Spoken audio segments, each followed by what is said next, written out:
여러분의 오후를 확 뒤집겠습니다. 혼란의 시대 분노하는 국민의 대변자 정봉주입니다. 대선 국면에 있어 유권자의 선택에 영향을 미칠 수 있는 중요한 요소들이 있습니다. 그중 하나는 언론의 대선 보도이죠. 공정성과 정확성을 유지하는 대선 보도를 과연 우리 언론들은 어떻게 하고 있을지 잠시 후 전문가 모시고 자세히 살펴보도록 하겠습니다. 유권자의 마음을 결정지을 수 있는 또 다른 요인은 바로 토론회가 아닌가 싶은데요. 어제 진행된 대선주자 5분의 4차 TV 토론회 주된 내용은 무엇이며 평가는 어떠한지 오늘 자세히 분석해 보도록 하겠습니다. 4월 26일 수요일 정봉주의 품격시대 시작합니다. 4월 26일 수요일 정봉주의 품격시대 첫 번째 이슈 들어가겠습니다. 19대 촛불 대선 관련 이슈들이 연일 언론을 통해 쏟아져 나오고 있습니다. 과연 이런 언론 보도들이 공정하고 객관적으로 이루어지고 있는지 지금부터 두 분의 전문가와 함께 말씀 나눠보도록 하겠습니다. 고재열 시사인 기자 자리하셨습니다. 네, 안녕하십니까. 예, 모처럼 전공 분야가 나왔어요. 그죠? 네, 그런데 좀 죄스러운 마음으로 오늘은 좀 임하도록 하겠습니다. 예, 죄스러운 마음은 감옥을 가셔야지 여기까지 계세요. 자, 김언경 민주언론시민연합 사무처장 자리하셨습니다. 안녕하세요. 예, 처음 나오셨죠? 네, 처음 왔습니다. 아, 방송 분위기 좋죠? 네, 좋네요. 예, 자유언론센터입니다. 자, 시청자 여러분들도 샵 5400, 샵 5400으로 다양한 의견 보내주시면 반영해드리도록 하겠습니다. 자, 오늘 아주 특이한 주제를 저희가 잡았어요. 다른 방송에서 한 번도 하지 않는. 네. 그죠? 우리 작가도 아주 훌륭해요. PD가 훌륭한가? 네, 하여튼 그런데 뭐 오늘 방송 잘해야 될 것 같습니다. 이렇게 방송 잘못하면 감옥에 보낸다고 하시니까. 뭐요? 아, 대신 제가 갔다 왔잖아요. 갈 일 없어요, 이제. 네, 그럼 그걸로 퉁치겠습니다. 예. 공정보도, 이게 매번 대선 때마다, 선거 때마다 시비가 걸리는 거 아닌가요? 예. 그런데 이제 좀 우리나라 언론은 예. 눈 가리고 아웅을 하고 있어서 저는 그게 좀 못마땅합니다. 사실상 이제 국민들은 일부 언론사들은 어느 쪽을 지지하고 있고 또 일부 언론사들은 어느 쪽을 지지하고 있는지 명백히 아는데 알죠. 예. 예, 그런데 언론 스스로 그럼에도 불구하고 공정성과 객관성과 그런 걸 이 본인들은 추구한다고 하니까 이제 거기에서 좀 어폐가 있는 것 같습니다. 그럼에도 예. 불구하고 좀 편파적인 어떤 그 보도를 또 하고 있고 또 그런가 하면은 이제 사실상 그렇게 한쪽에 기운 어떤 보도를 하니까 또 유권자분들은 이 언론사는 당연히 이 후보 쪽을 지지하는 줄 알았는데 왜 이 후보에 불리한 보도를 하는 거야? 그러면서 또 화를 내세요. 네. 또 이번에는 이제 그런 어떤 그 감정 표현이 또 그게 달했는데 그래서 눈 가리고 아웅하면서 어떤 그런 패단만 예. 나오는 것 같고요. 또 하나 이제 이 우리 공정보도 객관보도를 어떻게 못하고 있는지 제가 단적으로 하나만 사례를 알려드리겠습니다. 예. 어제 김대중 조선일보 고문이 칼럼을 썼어요. 예. 네, 그래서 이 여권이 왜 단일화를 못하는가, 빨리 단일화를 해라. 그러면서 또 이렇게 좀 찬밥 더운 밥은 가리더라고요. 단일화를 하는데 정통 이 보수당끼리 하고 국민의당 아무래도 힘스럽다. 여기는 좀 피하고 뭐 하여튼 그런 식의 이제 주문하는 예. 그런 이제 칼럼을 썼습니다. 단일화를 촉구하는 칼럼인 거죠. 그런데 이분이 5년 전에도 단일화가 이슈였잖아요. 예. 예. 그때 문재인 후보와 안철수. 안철수 후보. 예. 그러면 그때는 어떤 칼럼 썼을까요? 단일화하지 마라. 야합이다. 그때는 이제 안철수 후보를 애정어린 칼럼을 썼는데 단일화하면 죽는 길이다. 네. 당신이 사는 길은 독자 노선으로 끝까지 가라. 아하. 그런데 이분이 보니까 유승민 후보는 사랑하지 않나 봐요. 예. 그때 5년 전에는 안철수 후보를 그런 애정하는 마음으로 단일화 절대 하지 마라.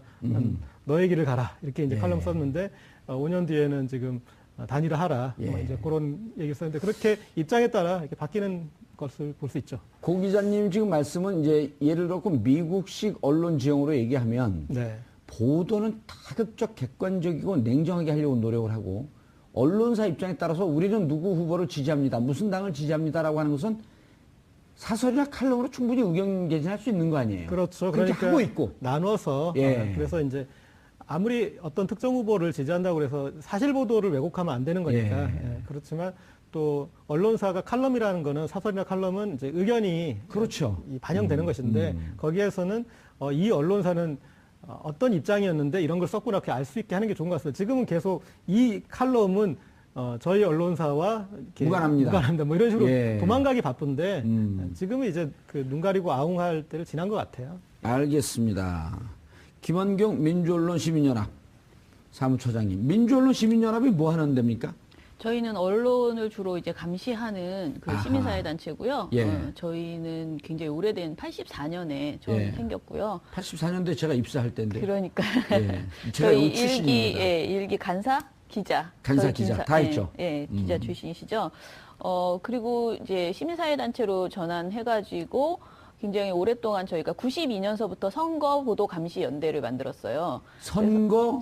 선거보도를 모든 선거를 다 감시하는 거예요. 아하, 그러니까 이건 시민사회에서 이렇게 언론과 관련된 시민사회 운동만 엮이는 건가요? 아니면 아니에요. 그냥 그때 같이 예. 하고 싶은 모든 단체들을 항상 엮어가지고 다 모아서 우리 선거보도 같이 감시하자 이렇게 해서 언론단체 이외에 그 다른 주제를 가지고 있는 시민사회 단체들도 같이 결합하고 뭐 학회도 같이 결합하고 예. 이렇게 해서 선거보도 감시연대를 저희가 매 선거마다 다 그동안 해왔고요. 선거보도 감시연대. 네. 자, 이번에 또 같은 이름으로 연대가 엮였나요? 예, 그래서 이번에는 이제 대선이고 해서 대선 미디어 감시연대로 이름을 바꿨는데 대선 미디어 감시연대. 예, 그 보도를 미디어로 바꿨잖아요. 그 이유는 그러네요. 예. 예전에는 참 매체가 적고 신문 방송 위주로만 모니터를 했는데 지금은 뭐 포털에 SNS에 그래서 미디어 그 영역이 너무 커졌잖아요. 그렇죠. 그래서 이번에 그렇게 저희 영역을 넓혔다는 의미에서 대선 미디어 감시 연대라고 이름을 지었습니다. 예. 시민사회 단체는 몇 개 정도 함께 하고 계신가요? 저희가 지금 100개 단체가 같이 연명을 했습니다. 근데 주로 이제 열심히 활동하는 곳은 언론, 아무래도 활동 자체는 예. 언론 시민 단체들 중심으로 하고 있고요. 뭐 참여연대나 이런 그 다른 영역의 단체들도 같이 연명을 해서 함께 활동한다. 이렇게 언론 보시면 노조 됩니다. 이런 데들도 같이 합니까? 예, 언론 노조 아주 아, 열심히 같이 하고 예. 있습니다. 네. 왜냐하면 그쪽이 전문성이 있기 때문에. 네네. 그다음에 지금 민원연 같은 경우 줄여서 민원연. 민원연 맞아요. 민원연. 네. 민원연이나 주로 이제 언론 노조 네. 이런 데들이 전문성이 있고 이제 다른 분들은 우리는 뭐 함께 한다라고 하는 그렇죠. 공감의 네. 뜻. 네. 이 정도로. 네. 예. 알겠습니다. 그래서 지금 미디어 감시연대가 네. 언제쯤 만들어졌어요? 저희가 지금 3월 20일 날 그러니까 D-50 되는 날이었어요. 예. 그날 이제 발족을 했고요. 예, 탄핵 플러스 11대째네요. 그렇죠. 예. 그리고 이제 저희 모니터 대상은 지금 예전에 이제 신문 방송이었다면 이번에는 시사 토크쇼, 종편의 시사 토크쇼를 전부하고 있고요. 의미 있네요. 그리고 신문 방송에 페이스북 있죠. 요즘 페이스북으로 굉장히 기사를 많이 걸어요. 그 예. 언론사들이 그래서 페이스북도 모니터링 페이스북도 하고 있고요. 감시. 네, 예를 네. 들어서 그러면요. 신문, 방송, 시사 토크쇼, 페이스북 네. 그러니까 SNS를 통해서 보도되는 거 유튜브도 네. 해당이 예, 되나요? 그러니까 그럼? 페이스북으로 거는 모든 기사를 다 보기 예. 때문에 그 안에 유튜브 기사도 들어가 있고 예. 여러 가지가 걸려 있더라고요. 그럼 요즘 시사 토크쇼 중에 대세인 외부자들 그것도 감시하나요? 예. 근데 어. 굉장히 그건 평가가 지금 좋게 나오고 있어요. 그렇죠. 그 출연진들이 좋잖아요. 왠지 왜 노려보세요. 아니 근데 저도 그게 참 궁금해서 제가 모든 걸 모니터하는 건 아니니까 예. 모니터하는 친구들한테 왜 그 MBN의 판도라도 있고 다른 프로그램들이 이제 지금 다양하게 이제 생겼는데 예. 왜 외부자들의 평가가 이렇게 좋지? 이건 뭐지? 뭐 예. 이렇게 제가 이제 물어보면은 지금 현재로서는 굉장히 객관적인 데이터를 많이 가지고 좋은 정보들을 주고 있다 이렇게 이야기를 하더라고요. 제가 그 계약을 맺으면서요. 네. 악마의 편집이 이루어지면 그 다음 주에 연락 없이 안 나옵니다. 그러니까 그 그런 저의 적은 힘이라고 없다 믿어주시면 이거죠. 됩니다. 아유 정말 어렵네요. 좌불안석이죠? 네. 그거 말고 예. 저희가 경제신문도 모니터하고 있고요. 아하. 4개 경제신문, 예. 경제신문 하고 있고 그리고 경제신문들이 조금 보수적 성향들이 강하지. 조금이 아니고 아주 많이 아주. 강하더라고요. 해보니까 굉장히 그 친재벌적인 예. 그런 관점을 가지고 있고 그리고 이제 연합뉴스하고 뉴시스 두 개도 매체도 지금 모니터하고 있고요. 예.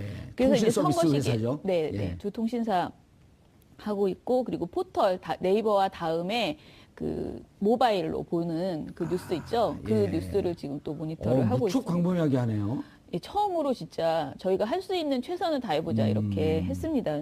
너무 중요한 대선이잖아요. 예. 그래서 어떤 분야에서 이제 왜곡이 이루어지고 있는지 이런 것들 한번 아주 효과가 얼마나 나올지 모르지만 최선을 다해서 감시의 눈길을 펼치자 이런 의미에서 영역을 넓혔습니다. 예. 네. 그러면 벼랑내 궁금해지는 게 이런 시민사회운동단체들은 늘 재정적 어려움에 처해 있잖아요. 네. 이렇게 움직이려면 어쨌든 뭐 자원봉사들 이런 분들도 있지만은 실질적으로 움직이는 재정은 어떻게 충당을 하나요? 일단은 저희가 그 아까 말한 100개 연대단체에서 예. 십시일반으로 정말 많이 도와주셨어요. 간조금. 5만 원에서 뭐 얼마씩 이렇게 굉장히 많이 내신 단체도 있고 해서 그렇게 해서 재정의 한 3분의 1을 마련을 했고요. 예. 나머지 재정은 민원연에서 지금 다 이제 마련했는데 그 힘은 저희가 민원연이 작년에 종편 떼찌 프로젝트라고 해서 예. 종편을 감시하겠다고 아하, 했어요. 그랬죠. 네.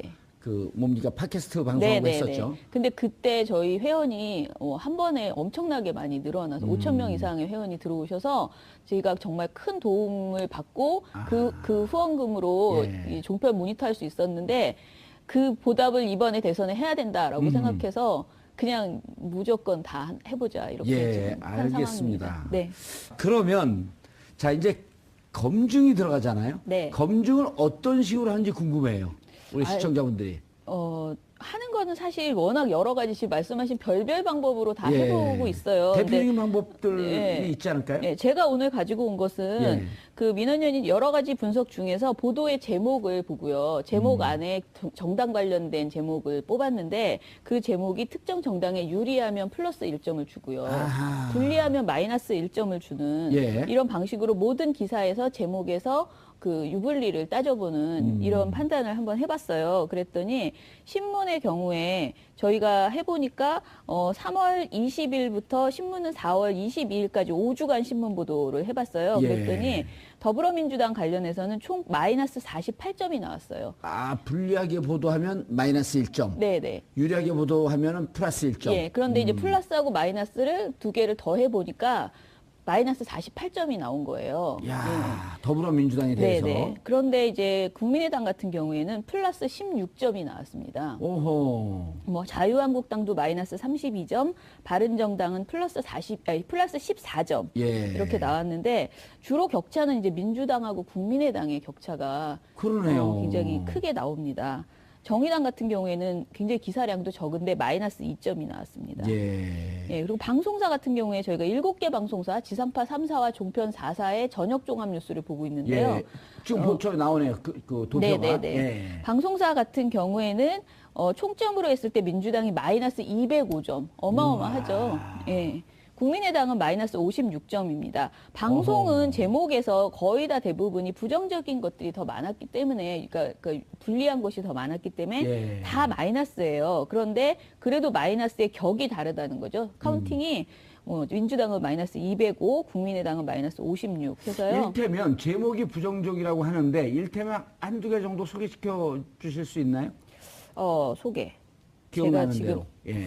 그러니까 제가 정확하게 사례를 예를 말씀드리긴 들어서 어려운데 예를 들면 민주당 내분에 휩싸여. 예, 이런 그런 거 부정적- 식의, 그러니까 특정 정당에 대해서는, 그러니까 특히 뭐 문재인 후보의 어떤 네거티브성 제목을 계속 예. 뽑아낸다거나, 이런 식이고, 국민의당 같은 경우에 경선이 매우 흥행이 됐다, 뭐 아하. 대박, 예. 그런 식의 제목을 예를 들어서 뽑아내는. 민주당 문재인 후보가 최근에 나오는 기사에 네네. 따르면 송민순 건에 대해서 해명을 하면 민주당 문재인 후보 거짓말 논란에 휩싸여. 예, 이렇게 하면 부정적이죠. 네, 그렇죠. 오. 그런 제목들이 굉장히 많은 거죠. 아.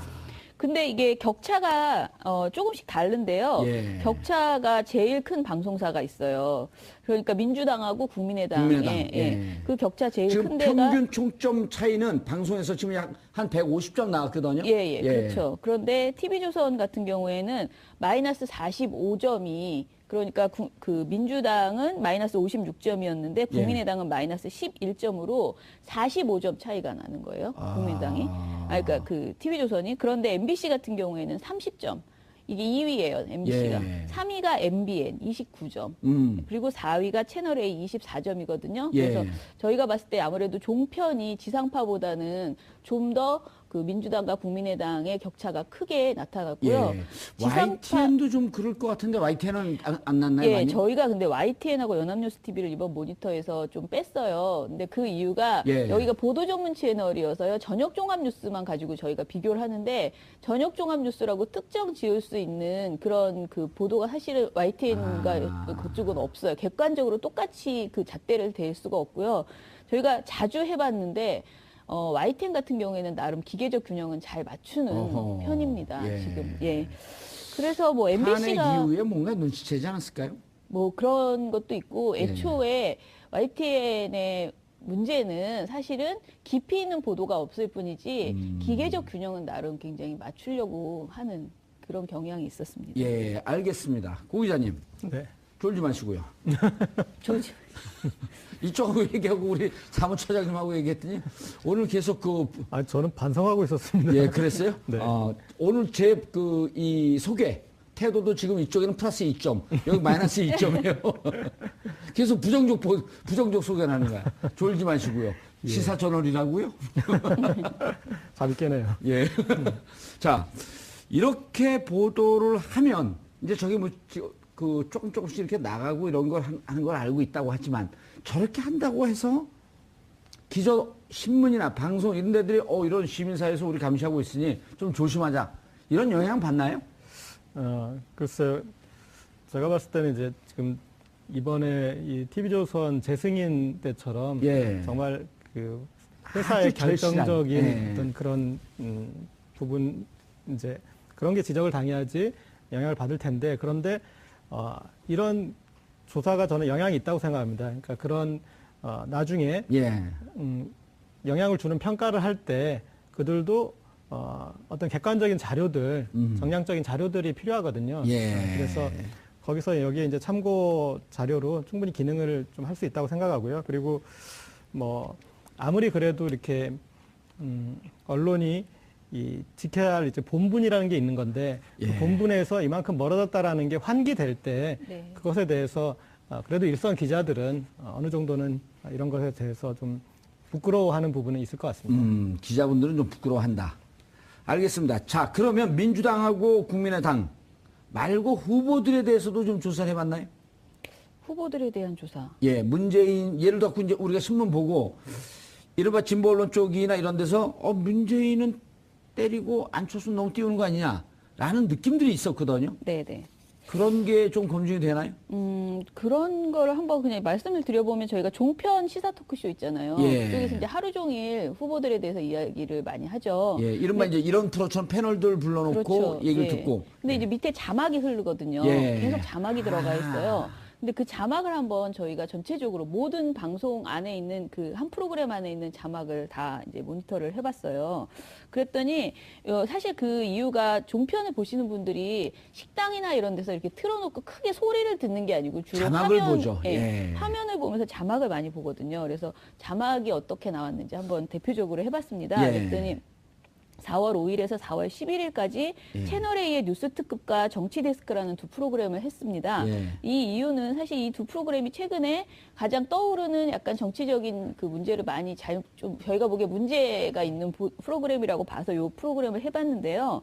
해본 결과 그 문재인 관련 의혹 자막은 의혹의 내용을 최대한 아주 정확하게 제공하려는 그런 자막이 나오는 반면에 안철수 후보 관련한 의혹은 문재인 후보 또는 민주당 측에서 문제 제기를 하고 있다라는 것을 담는 그런 자막을 쓰더라는 거죠. 의혹도 객관적 팩트로 접근하려고 하는 노력을 안철수 후보에 대해서는 안 하고 네네. 문재인 후보에 대해서는 이것만 봐도 정확하게 그쵸. 뭐가 의혹이 의혹인지 정확하게 알 수 있는. 네네.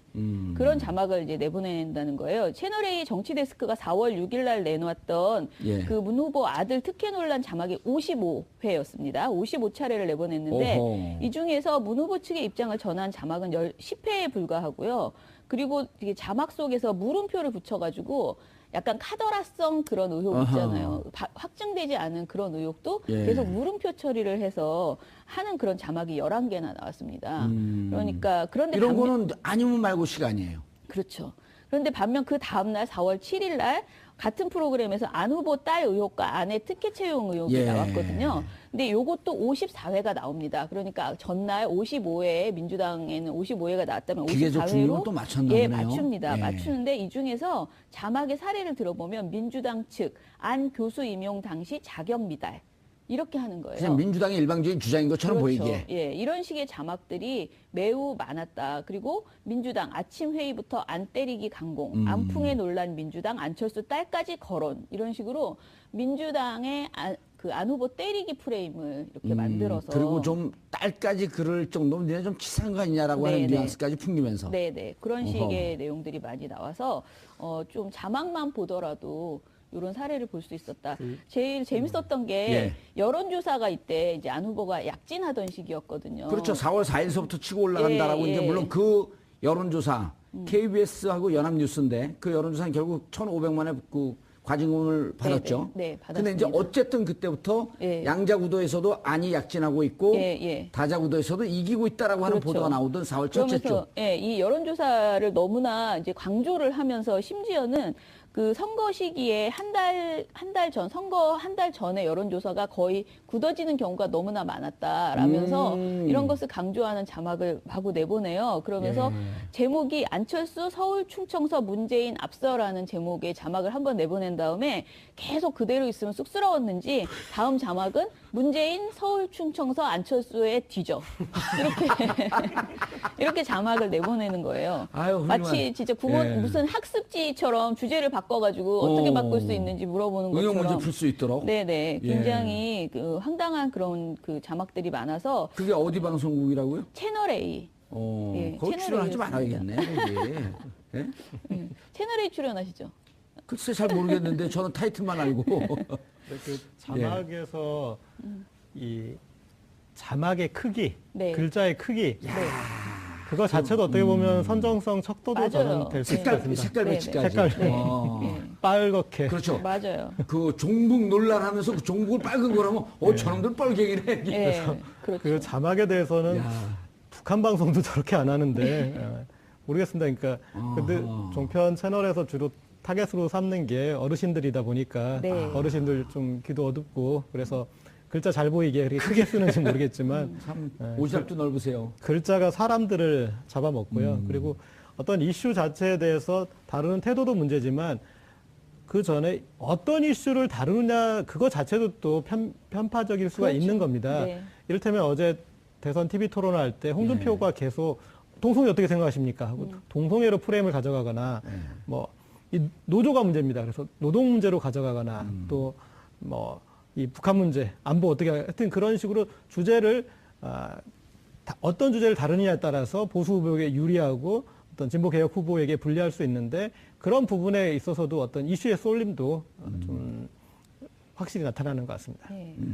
그 저희가 아까 말씀드린 그 방송 그 자막에서 예. 더불어민주당 관련돼서 그 총점이 제가 아까 마이너스 플러스로 예. 해보잖아요. 마이너스 423점이었어요. 자막이. 네, 자막에서. 이야. 근데 국민의당 자막은 플러스 81점이었습니다. 이야, 그럼 그러니까 이게 이거는 거의 신문 방송보다 훨씬 더 심하게 자막으로 이 유불리를 자막으로 보면 승부하는데 그 지금 고 기자가 농담 비슷하게 살짝 얘기했지만 어르신들이 자막 보고 식당에서 그렇죠. 자막 보거든요. 네. 저희들도 식당에서 많이 안 들리니까 예. 자막만 봐요. 그리고 이제 그 방송이 많은 사람들이 그 패널들이 하는 말을 요약해서 자막이 나갈 거라고 착각하시는데 착각을 하죠. 전혀 네. 그거랑 상관없이 그냥 작가들이 이제 막 써준 그런 자막이 미리 준비해 놓은 그 나가는데 그 자막의 그 어떤 주제들이 대부분 굉장히 보수 후보에게 그러니까 유리한 그런 내용으로 나가고 있다는 그런데 거죠.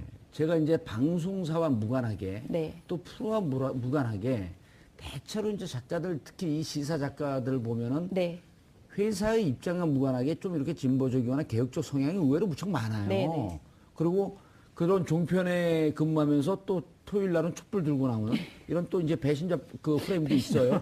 회사의 입장에서.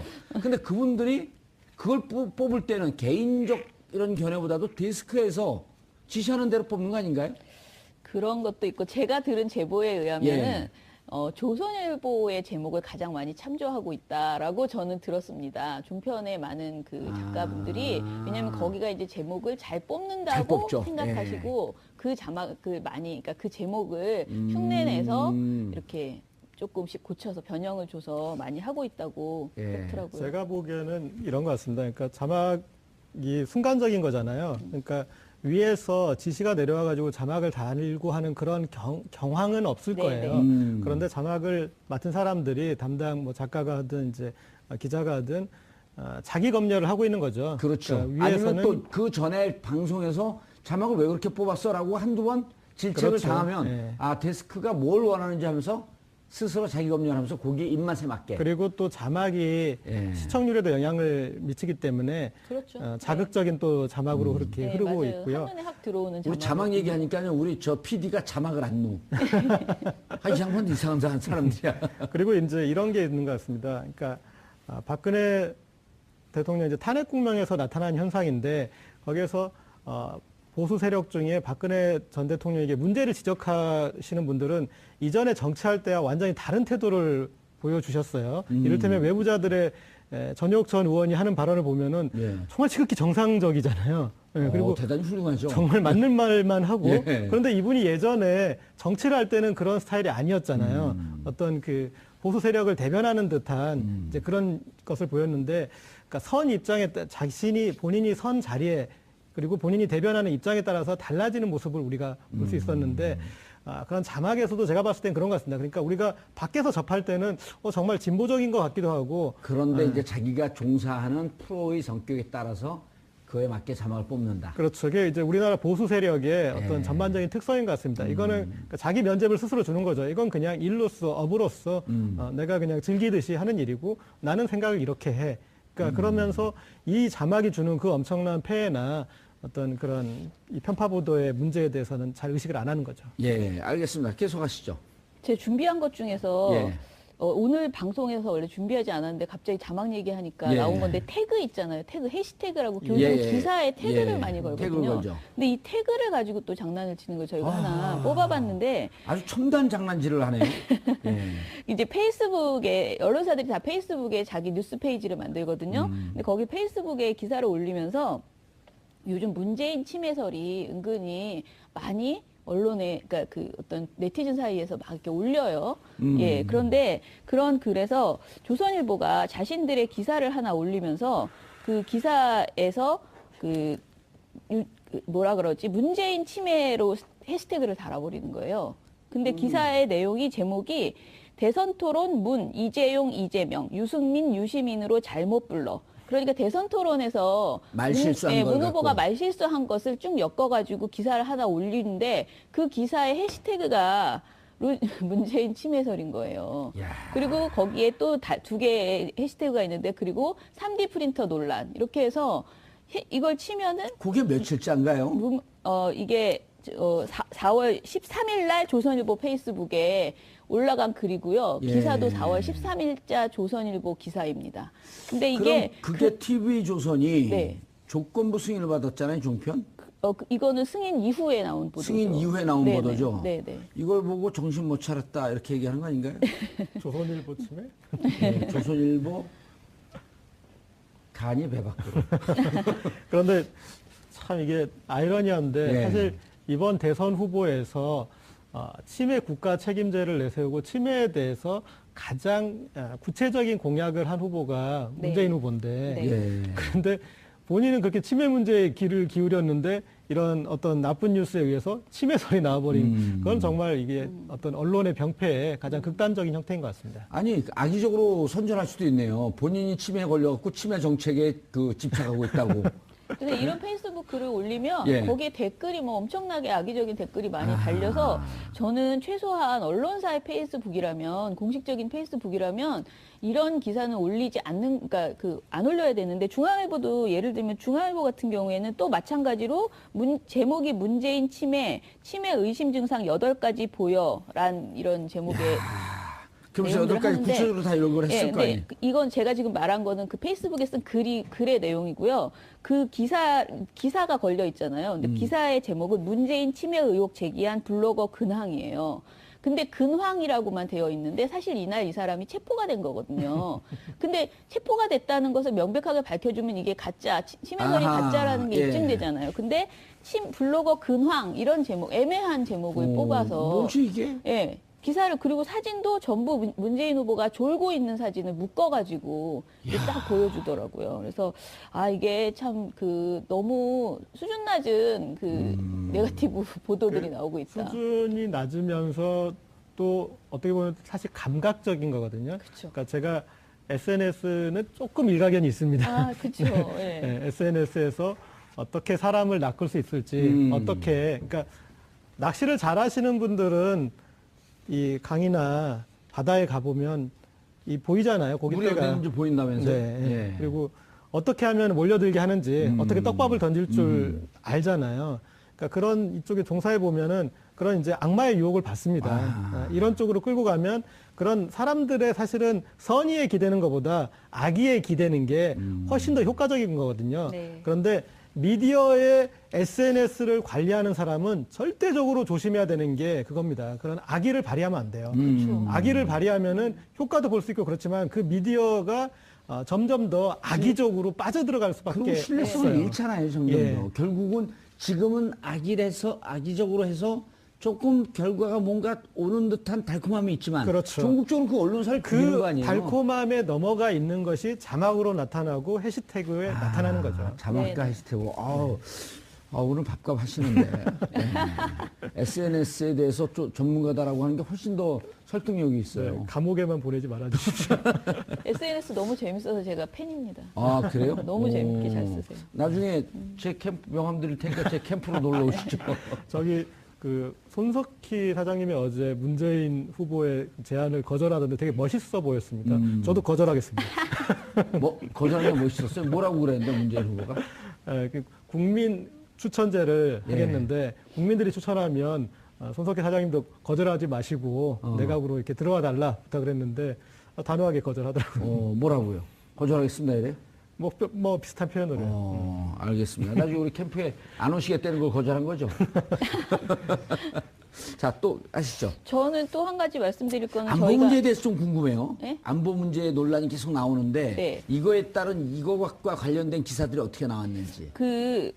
어떻게 이렇게 저랑 마음이 딱 맞으실까? 예. 제가 지금 말씀드리고 싶었던 게 2주의 나쁜 보도를 저희가 선정해요. 매주. 어허. 그래서 예. 일주일치의 보도 중에서 나쁜 보도를 하는데 지난주에 나쁜 보도를 이제 월요일 날 어제군요. 어제 이제 발표를 했습니다. 그런데 2주의 나쁜 보도의 1위부터 3위까지가 모두 조중동에, 그러니까 신문 나쁜 보도, 방송 나쁜 보도 따로 하는데 신문 보도가 조중동의 안보 공세가 뽑혔습니다. 근데 1위가 주적 논란 부추기는 조중동의 사설 칼럼들로 선정이 됐습니다. 그리고 2위가 중앙일보의 송민순 쪽지 공개한 단독 인터뷰 보도 2건. 이게 이제 2위로 선정이 됐고요. 3위가 전쟁 불사론을 주장하고 있는 조선일보의 칼럼으로 뽑혔습니다. 그래서 지금 신문 보도를 보시면 그냥 절반은 이 안보 논란, 그리고 절반은 네거티브. 예, 네거티브인데 네거티브도 있지만 그리고 이제 계속 부추기는 것은 아까 말씀하신 합당이 아니죠. 이제 예. 단일화. 후보들 단일화, 후보 단일화 이전에는 단일화 그러면 굉장히 나쁜 것으로만 하다가 요즘은 굉장히 왜 안 하는가 이렇게 촉구하는 예. 이런 글들이 굉장히 많이 나오고 있는 상황이고요. 그리고 이 안보 관련돼서 또 나쁜 보도, 지난주에 나쁜 보도로 예. 방송 보도가 1위부터 3위까지가 다 MBC로 선정이 됐습니다. 제가 MBC가 아까 격차가 30점으로 예. 굉장히 크다 그랬잖아요. 근데 MBC의 지난주에 1위 가장 나쁜 보도로 선정된 것은 제목이 이산가족 상봉, 특혜, 북한의 의도는? 이라는 보도입니다. 그래서 이 제목이 문재인 후보의 이산가족 상봉 특혜 의혹이 있다. 라고 이야기를 하는 거예요. 이런 보도였고요. 2위가 북한이 문재인 후보를 밀어주고 안철수 후보를 비난하고 있다라면서 그런 식으로 대선에 개입하고 있다는 내용의 보도였습니다. MBC 북노골적 선거 개입 안철수 정조준이라는 4월 19일자 보도였습니다. 이게 2위를 차지했고요. 3위는 문재인 호남 홀대론의 실체를 확인해 보겠다. 라면서 내놓은 문재인 후보 호남 홀대론 실체는이라는 4월 19일자 기사였습니다. 이 세 개의 기사가 사실상 겉으로는 그 문재인 후보의 어떤 의혹을 점검해 보겠다, 팩트를 체크해 보겠다라는 식의 그 겉으로는 후보 검증 보도거든요. 그런데 사실 내용을 보면은 검증이라고 할 수 있는 내용이 없습니다. 대부분이 거의 카더라성 그리고 예. 이제 타당, 특히 자유한국당에서 제기하는 문제 제기들 또 국민의당에서 이제 뭐 묻는 것 이런 것들 타당해서 정치 공세를 하는 것들을 그대로 가져다가 예. 그냥 전하는 이런 보도들을 하고 있는 거죠. 그래서 검증보다는 의혹 제기가 주로 되고 있고 타당의 문제 제기를 언론사가 소화해서 검증해서 내놔야 되는데 그렇게 하지 못하고 있다는 점에서 저는 일종의 흑색 선전에 지금 가담하고 있다. 이번 씨가. 예, 알겠습니다. 말씀 오늘 여기까지 듣겠습니다. 대선을 앞두고 유권자들이 판단의 기준은 언론, 방송 그리고 SNS를 통해서 얻는 정보입니다. 아까 악마의 유혹이라고 했는데 가짜 뉴스까지는 아니더라도 유권자들의 마음을 흔드는 이런 악의적인 뉴스를 하는 언론사는 앞으로 촛불 이후의 대한민국에서는 별로 필요 없을 것 같습니다. 명심해 주시기 바라겠습니다. 정봉주의 품격 시대에서는 여러분의 소중한 의견을 받습니다. 샵 5400으로 주제에 맞는 다양한 의견 문자로 보내주시기 바랍니다. 100원의 정보 이용료가 부과됩니다. 자, 감사합니다. 네, 예. 감사합니다. 페이스북도 모니터링 페이스북도 하고 있고요. 감시. 네, 예를 네. 들어서 그러면요. 신문, 방송, 시사 토크쇼, 페이스북 네. 그러니까 SNS를 통해서 보도되는 거 유튜브도 네. 해당이 예, 되나요? 그러니까 페이스북으로 거는 모든 기사를 다 보기 예. 때문에 그 안에 유튜브 기사도 들어가 있고 예. 여러 가지가 걸려 있더라고요. 그럼 요즘 시사 토크쇼 중에 대세인 외부자들 그것도 감시하나요? 예. 근데 오. 굉장히 그건 평가가 지금 좋게 나오고 있어요. 그렇죠. 그 출연진들이 좋잖아요. 왠지 노려보세요. 아니 근데 저도 그게 참 궁금해서 제가 모든 걸 모니터하는 건 아니니까 예. 모니터하는 친구들한테 왜 그 MBN의 판도라도 있고 다른 프로그램들이 이제 지금 다양하게 이제 생겼는데 예. 왜 외부자들의 평가가 이렇게 좋지? 이건 뭐지? 뭐 예. 이렇게 제가 이제 물어보면은 지금 현재로서는 굉장히 객관적인 데이터를 많이 가지고 좋은 정보들을 주고 있다 이렇게 이야기를 하더라고요. 제가 그 계약을 맺으면서요. 네. 악마의 편집이 이루어지면 그 다음 주에 연락 없이 안 나옵니다. 그러니까 그 그런 저의 적은 힘이라고 없다 믿어주시면 이거죠. 됩니다. 아유 정말 어렵네요. 좌불안석이죠? 네. 그거 말고 예. 저희가 경제신문도 모니터하고 있고요. 아하. 4개 경제신문, 예. 경제신문 하고 있고 그리고 경제신문들이 조금 보수적 성향들이 강하지. 조금이 아니고 아주 많이 아주. 강하더라고요. 해보니까 굉장히 친재벌적인 예. 그런 관점을 가지고 있고 그리고 이제 연합뉴스하고 뉴시스 두 개도 매체도 지금 모니터하고 있고요. 예. 그래서 이제 통신 선거 서비스 시기 회사죠? 네, 예. 네, 두 통신사 하고 있고 그리고 포털 네이버와 다음에 그 모바일로 보는 그 뉴스 있죠. 그 예. 뉴스를 지금 또 모니터를 하고 무척 있습니다. 광범위하게 하네요. 예, 처음으로 진짜 저희가 할 수 있는 최선을 다해보자 이렇게 했습니다. 너무 중요한 대선이잖아요. 예. 그래서 어떤 분야에서 이제 왜곡이 이루어지고 있는지 이런 것들 한번 효과가 얼마나 나올지 모르지만 최선을 다해서 감시의 눈길을 펼치자 이런 의미에서 영역을 넓혔습니다. 예. 네. 그러면 벼랑나 궁금해지는 게 이런 시민사회운동단체들은 늘 재정적 어려움에 처해 있잖아요. 네. 이렇게 움직이려면 어쨌든 뭐 자원봉사들 이런 분들도 있지만은 실질적으로 움직이는 재정은 어떻게 충당을 하나요? 일단은 저희가 아까 말한 100개 연대단체에서 예. 십시일반으로 정말 많이 도와주셨어요. 간조금. 5만 원에서 뭐 얼마씩 이렇게 굉장히 많이 내신 단체도 있고 해서 그렇게 해서 재정의 한 3분의 1을 거기에서 좀 어폐가 있는 것 같습니다. 그럼에도 예. 불구하고 지금 편파적인 어떤 그 보도를 또 하고 있고 또 그런가 하면은 이제 사실상 그렇게 한쪽에 기운 어떤 보도를 하니까 또 유권자분들은 이 언론사는 당연히 이 후보 쪽을 지지하는 줄 알았는데 왜 이 후보에 불리한 보도를 하는 거야. 그러면서 또 화를 내세요. 네. 또 이번에는 이제 그런 어떤 그 감정 표현이 또 그게 다랬는데 그래서 눈 가리고 아웅하면서 어떤 그런 패단만 예. 나오는 것 같고요. 또 하나 이제 우리 공정보도, 객관보도를 어떻게 못하고 있는지 제가 단적으로 하나만 사례를 알려드리겠습니다. 예. 어제 김대중 조선일보 고문이 칼럼을 썼어요. 예. 네, 그래서 이 여권이 왜 단일화를 못하는가, 빨리 단일화를 해라. 어허. 그러면서 또 이렇게 좀 찬밥 더운 밥은 가리더라고요. 단일화를 하는데 정통 이 보수당끼리 하고 국민의당 아무래도 의심스럽다. 그러니까 여기는 좀 피하고 뭐 하여튼 그런 식의 이제 주문하는 예. 그런 이제 칼럼을 썼습니다. 단일화를 촉구하는 칼럼인 거죠. 그런데 이분이 5년 전에도 단일화가 이슈였잖아요. 예. 그때 문재인 후보와 안철수. 안철수 후보. 예. 그러면 그때는 어떤 칼럼 썼을까요? 단일화하지 마라. 야합이다. 그때는 이제 안철수 후보를 애정어린 칼럼을 썼는데 단일화하면 죽는 길이다. 네. 당신이 사는 길은 독자 노선으로 끝까지 가라. 아하. 그런데 이분이 보니까 유승민 후보는 사랑하지 않나 봐요. 예. 그때 5년 전에는 안철수 후보를 그런 애정하는 마음으로 단일화 절대 하지 마라.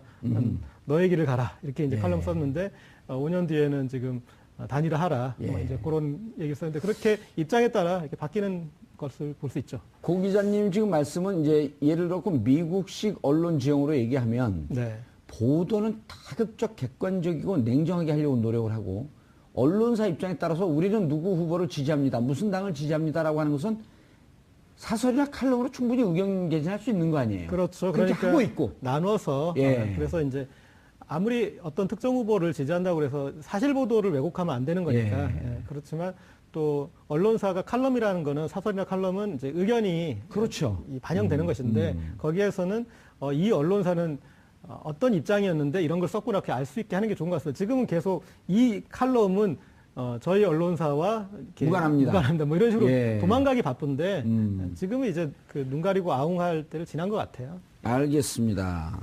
김원경 민주언론 시민연합 사무처장님. 민주언론 시민연합이 뭐 하는 데입니까?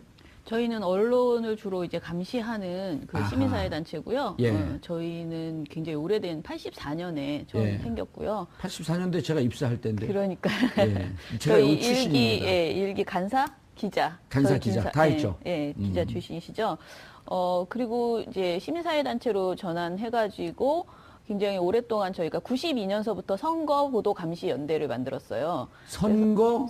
선거 보도를 모든 선거를 다 감시하는 거예요. 아하, 그러니까 이건 시민사회에서 이렇게 언론과 관련된 시민사회 운동만 엮이는 건가요? 아니면 아니에요. 그냥 그때 같이 예. 하고 싶은 모든 단체들을 항상 엮어가지고 다 모아서 우리 선거보도 같이 감시하자 이렇게 해서 언론단체 이외에 그 다른 주제를 가지고 있는 시민사회 단체들도 같이 결합하고 뭐 학회도 같이 결합하고 예. 이렇게 해서 선거보도 감시연대를 저희가 매 선거마다 다 그동안 해왔고요. 선거보도 감시연대. 네. 자, 이번에 또 같은 이름으로 연대가 엮였나요? 예, 그래서 이번에는 이제 대선이고 해서 대선 미디어 감시연대로 이름을 바꿨는데 대선 미디어 감시연대. 예, 그 보도를 미디어로 바꿨잖아요. 그 이유는 그러네요. 예. 예전에는 참 매체가 적고 신문 방송 위주로만 모니터를 했는데 지금은 뭐 포털에 SNS에 그래서 미디어 그 영역이 너무 커졌잖아요. 그렇죠. 그래서 이번에 그렇게 저희 영역을 넓혔다는 의미에서 대선 미디어 감시 연대라고 이름을 지었습니다. 예. 시민사회 단체는 몇 개 정도 함께 하고 계신가요? 저희가 지금 100개 단체가 같이 예, 연명을 했습니다. 근데 주로 이제 열심히 활동하는 곳은 언론, 아무래도 활동 자체는 예. 언론 시민 단체들 중심으로 하고 있고요. 뭐 참여연대나 이런 그 다른 영역의 단체들도 같이 연명을 해서 함께 활동한다. 이렇게 언론 보시면 노조 됩니다. 이런 데들도 같이 합니까? 예, 언론 노조 아주 열심히 같이 하고 예. 있습니다. 예. 왜냐하면 그쪽이 전문성이 있기 때문에. 네네. 그다음에 지금 민원연 같은 경우 줄여서 민원연. 민원연 맞아요. 민원연. 네. 민원연이나 주로 이제 언론 노조 네. 이런 데들이 전문성이 있고 이제 다른 분들은 우리는 뭐 함께 한다라고 하는 그렇죠. 공감의 네. 뜻. 네. 이 정도로. 네. 예. 알겠습니다. 그래서 지금 미디어 감시연대가 네. 언제쯤 만들어졌어요? 저희가 지금 3월 20일 날 그러니까 D-50 되는 날이었어요. 예. 그날 이제 발족을 했고요. 예, 탄핵 플러스 11대째네요. 그렇죠. 예. 그리고 이제 저희 모니터 대상은 지금 예전에 이제 신문 방송이었다면 이번에는 시사 토크쇼, 종편의 시사 토크쇼를 전부 하고 있고요. 의미 있네요. 그리고 신문 방송에 페이스북 있죠. 요즘 페이스북으로 굉장히 기사를 많이 걸어요. 그 예. 언론사들이. 그래서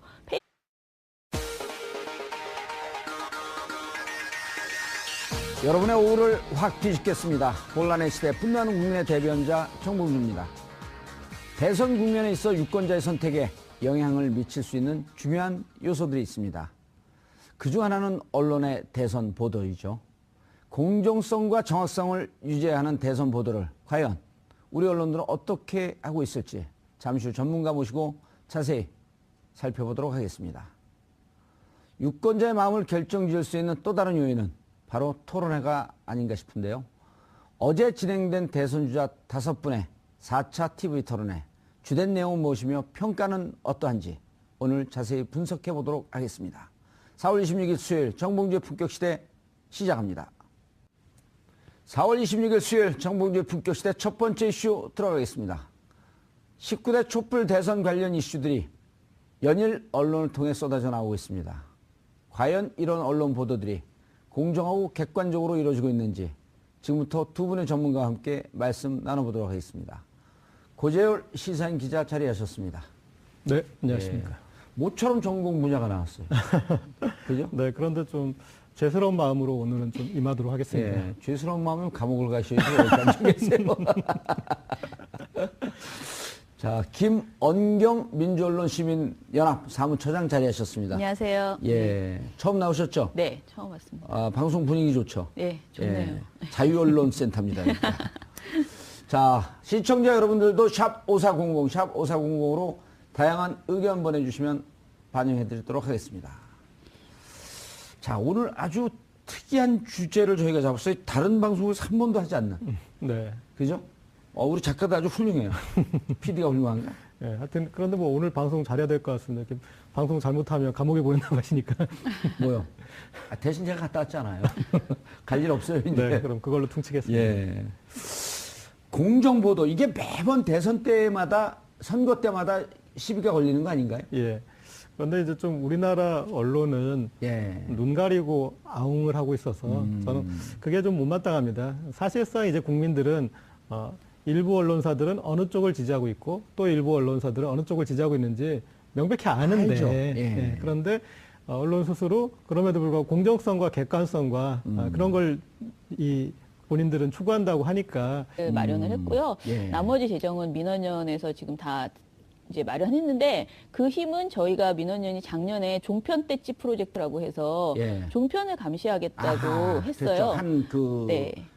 뭡니까? 팟캐스트 방송하고 했었죠. 근데 그때 저희 회원이 한 번에 엄청나게 많이 늘어나서 5천 명 이상의 회원이 들어오셔서 저희가 정말 큰 도움을 받고 그 후원금으로 예. 이 종편 모니터할 수 있었는데 그 보답을 이번에 대선에 해야 된다라고 생각해서 그냥 무조건 다 해보자 이렇게 예, 지금 한 알겠습니다. 상황입니다. 네. 그러면 자, 이제 검증이 들어가잖아요. 네. 검증을 어떤 식으로 하는지 궁금해요.